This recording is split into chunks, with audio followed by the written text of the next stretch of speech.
Good morning, everyone, on this cold morning here in Minnesota. It's 35 Fahrenheit, 1.67 Celsius. So chilly morning starting to the day here.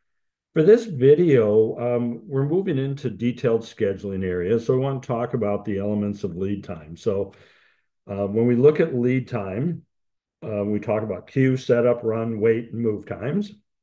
Those are all the elements of lead time for an operation, and all the operations summed up to produce a product make up the manufacturing lead time an item.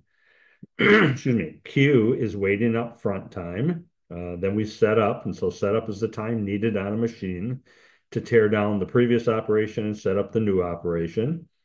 Run time is the time per piece to produce a part. And if we talk about total run time, then it's the quantity to build times the rate is part of the conversation. Wait time is the time after a part is produced, where it sits and waits for the whole batch to be produced. And move time is the time it takes to move the batch from one operation to the next.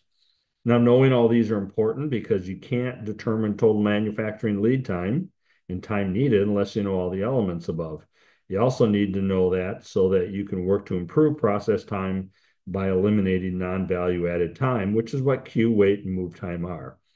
Now, the impact of having all five elements correct and utilizing them appropriately is ultimately accuracy and efficiency and the ability to plan production for what needs to be where and by when. So if you think about it, if we don't have an element of the lead time in the conversation here, what's going to happen is if we should be getting something here and we use all five elements of lead time, we would back it up and say, we'll start right here.